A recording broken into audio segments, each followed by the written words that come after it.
El expediente Razia Adin, el análisis forense de la resiliencia.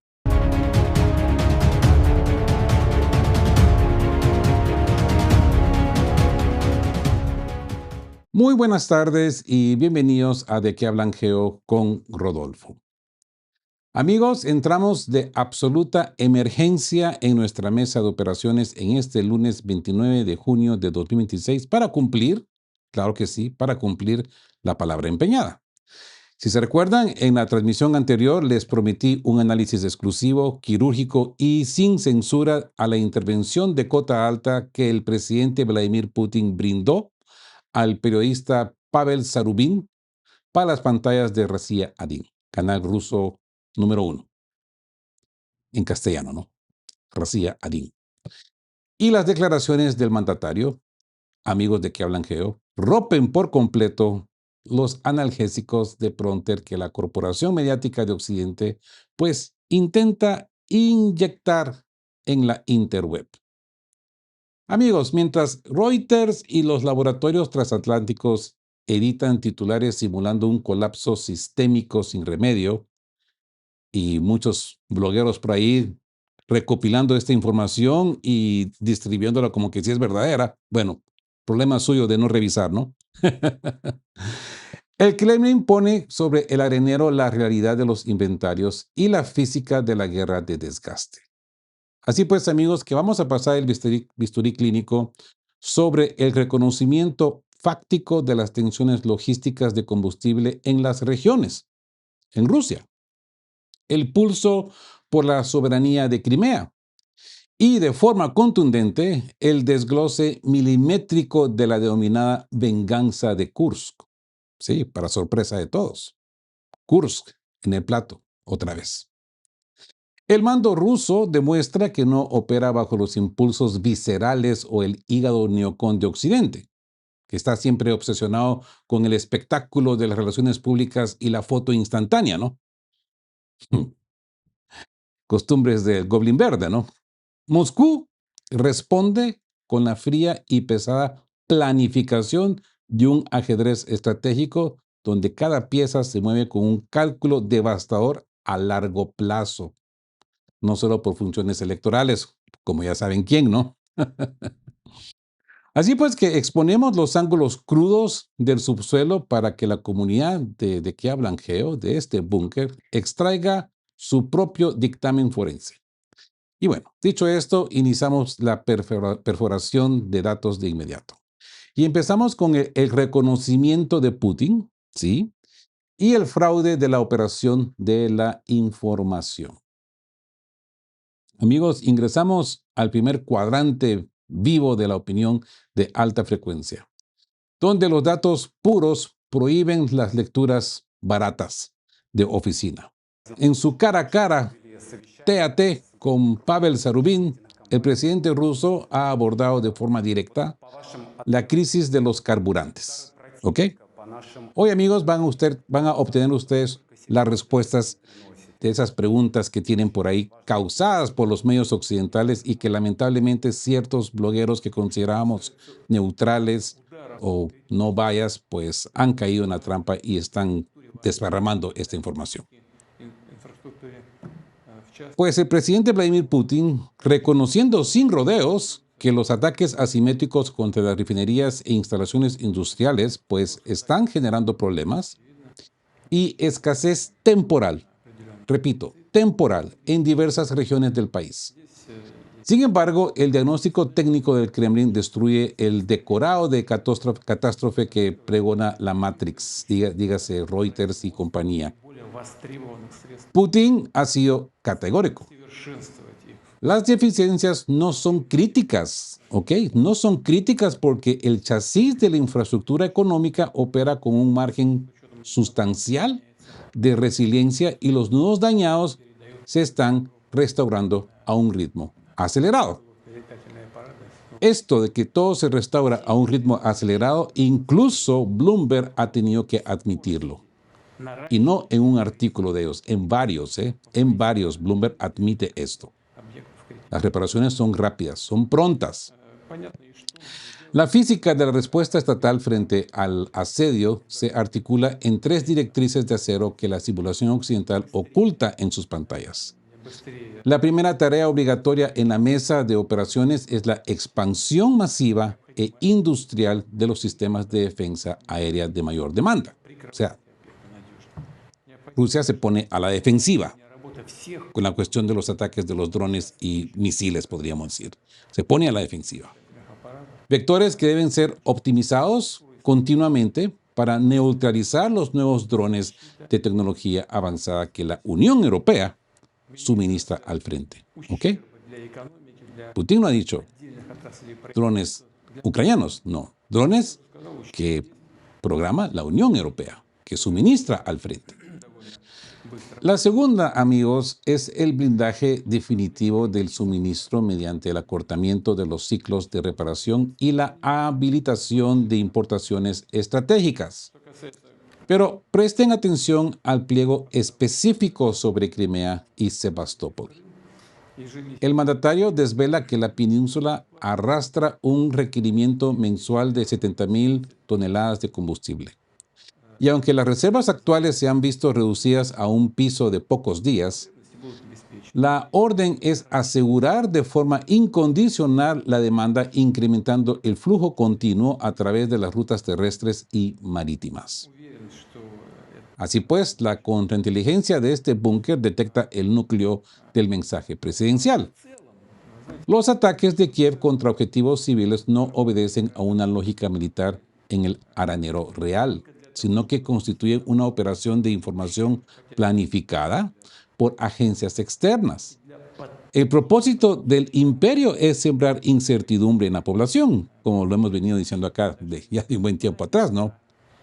Gatillar divisiones internas e inducir una pausa artificial que congele el avance de las divisiones rusas para forzar negociaciones bajo los términos de la OTAN.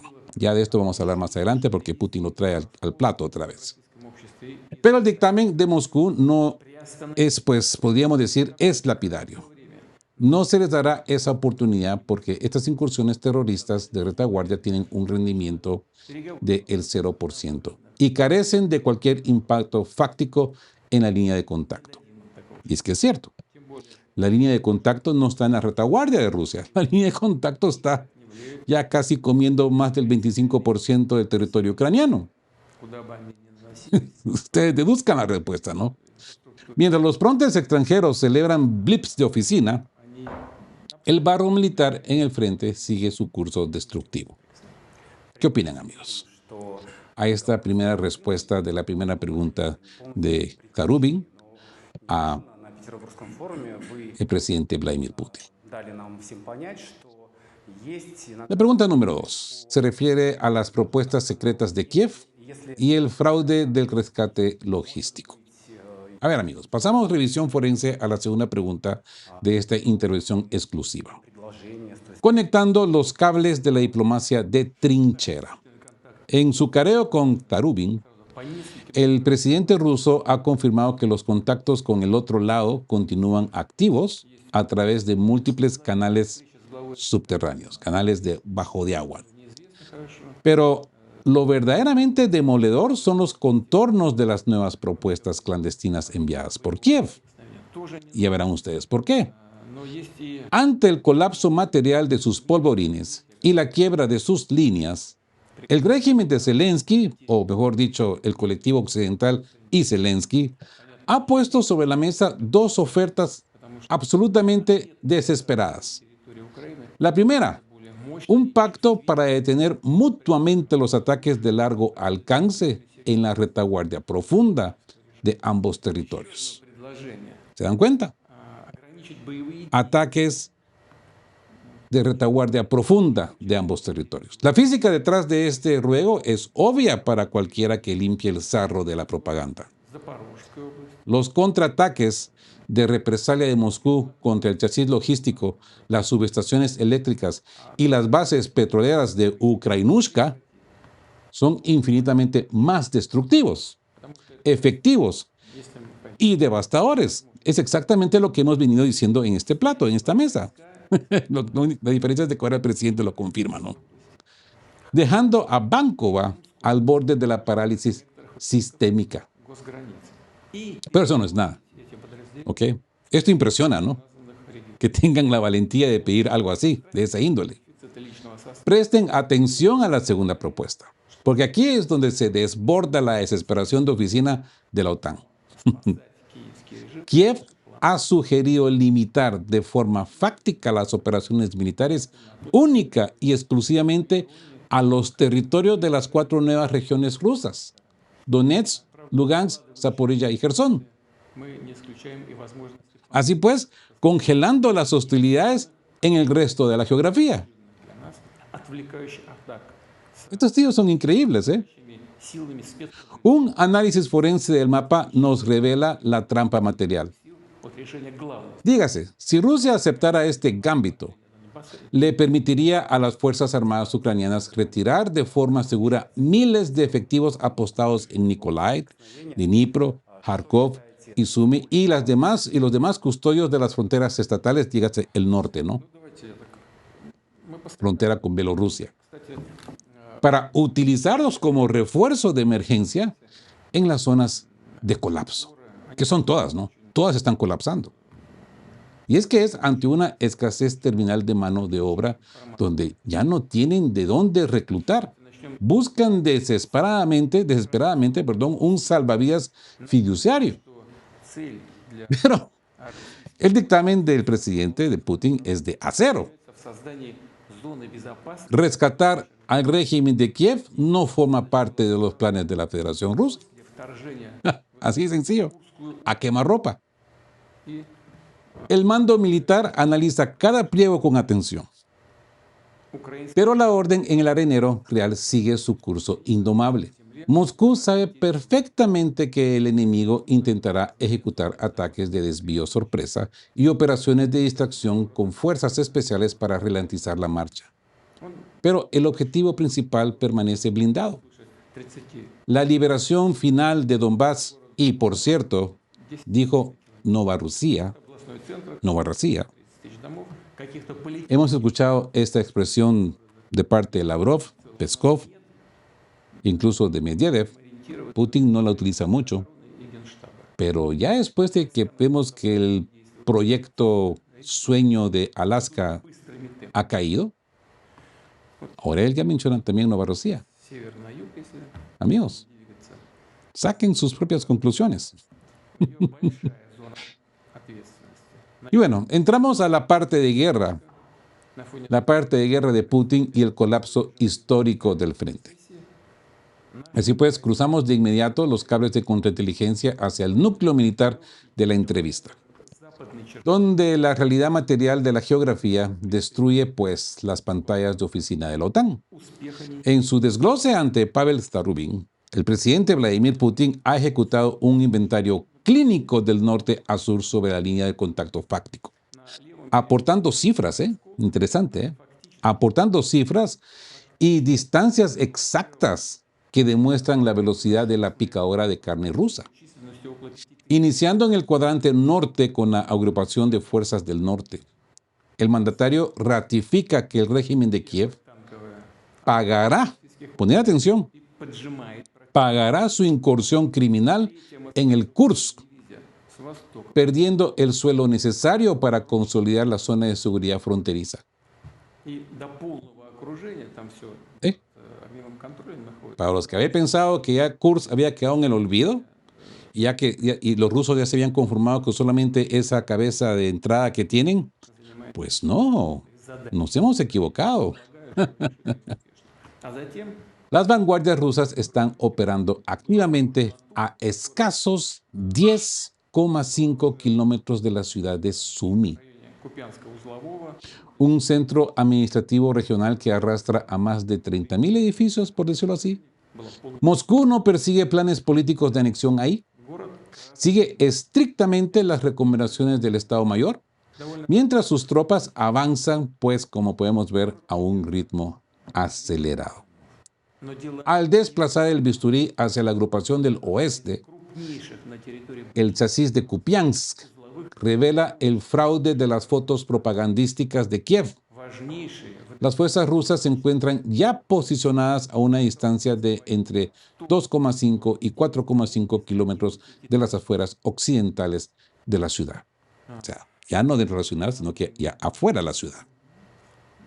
Pero presten atención al sector Rupsi, en la orilla izquierda del río Skol, porque aquí la física del arenero es terminal.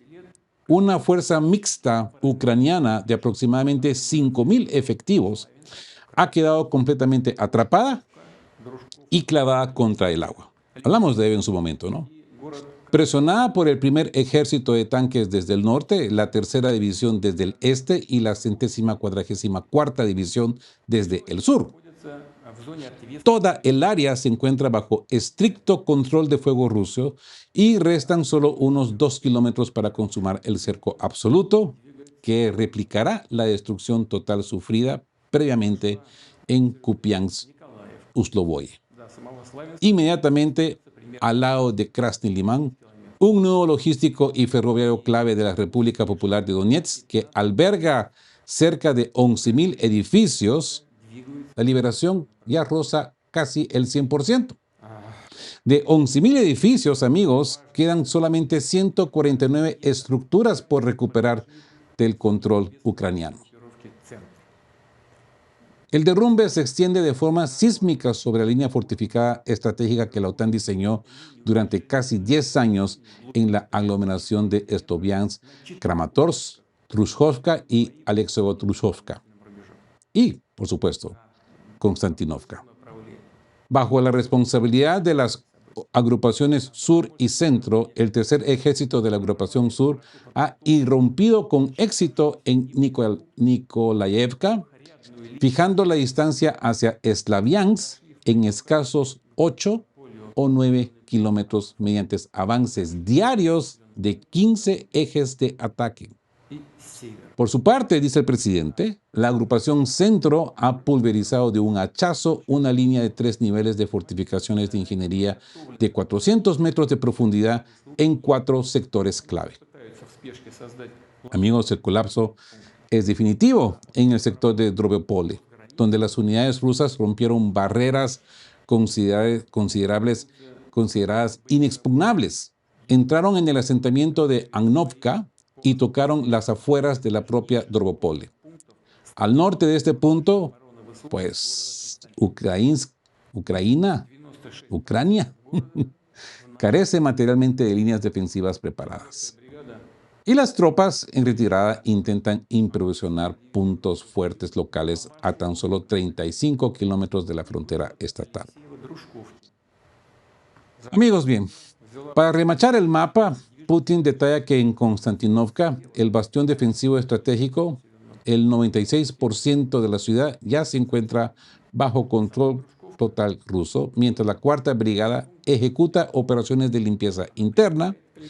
La sexta división ya sobrepasó la urbe y entró a Alexeyevo-Druzhkovka, capturando la calle de Tukhachevsky para marchar ya directo hacia la ciudad de Druzhkovka.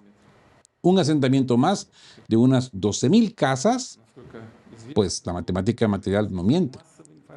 Desde Druzhkovka hasta Kramatorsk, la capital temporal designada por Kiev en Donetsk, solo restan, amigos, 4 kilómetros de asfalto real.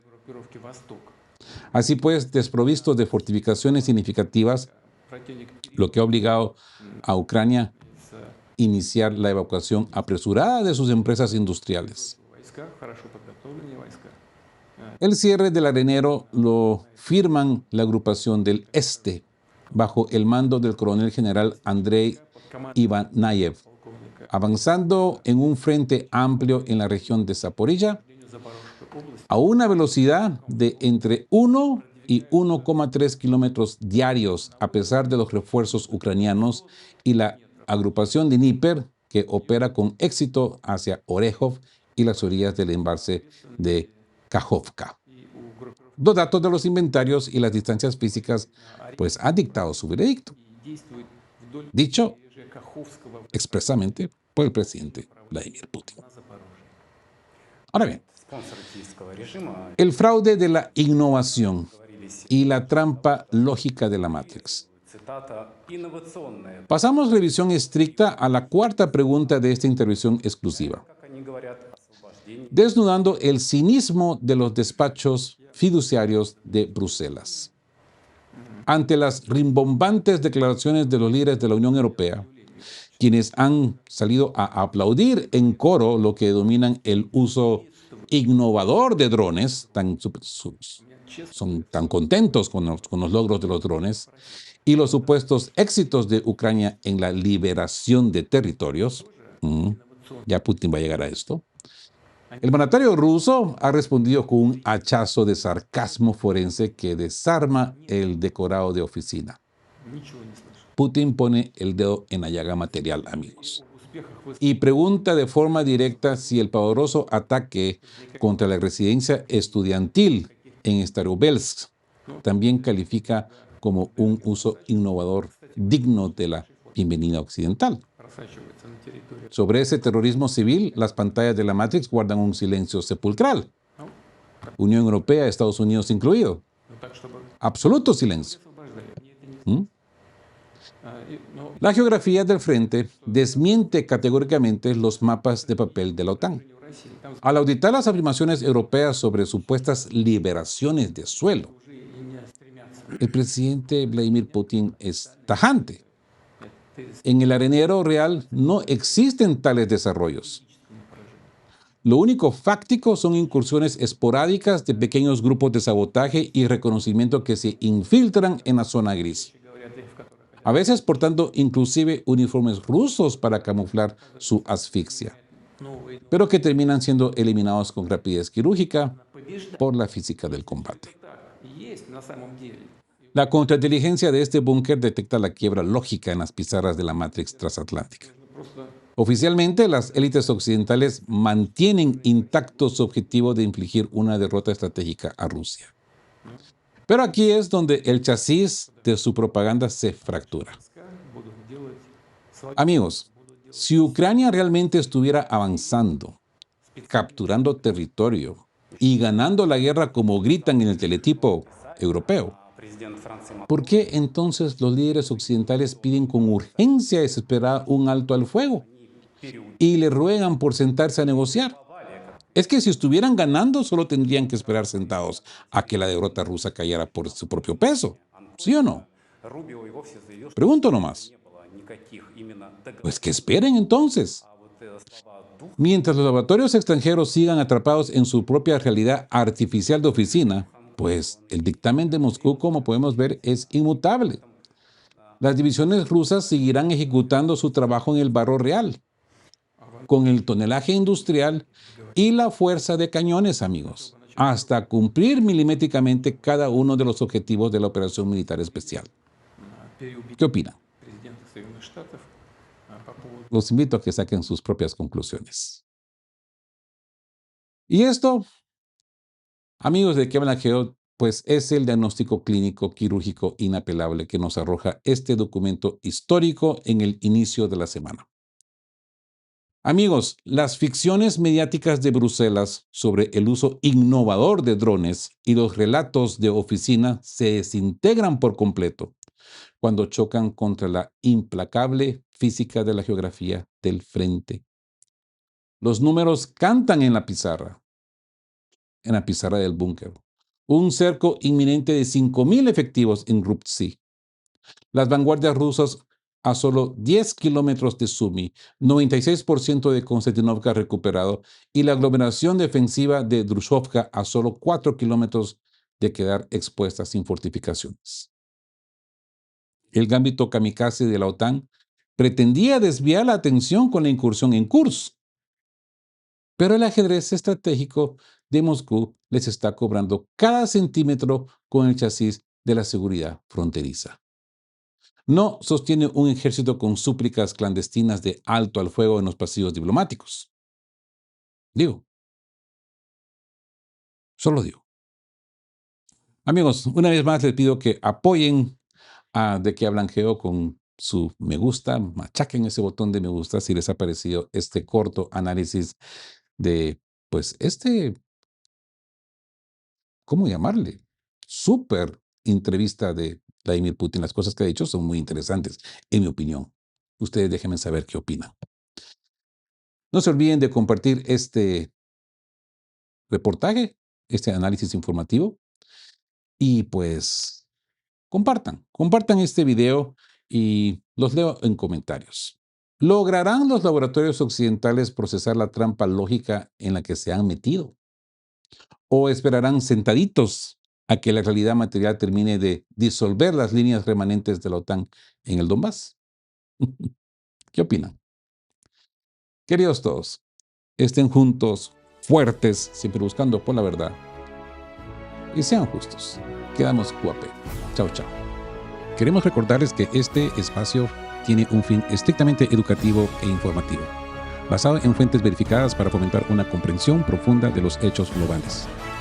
Nos oponemos a la desinformación. Nuestra meta es el intercambio de conocimiento y análisis crítico, siempre bajo el respeto a todas las partes involucradas.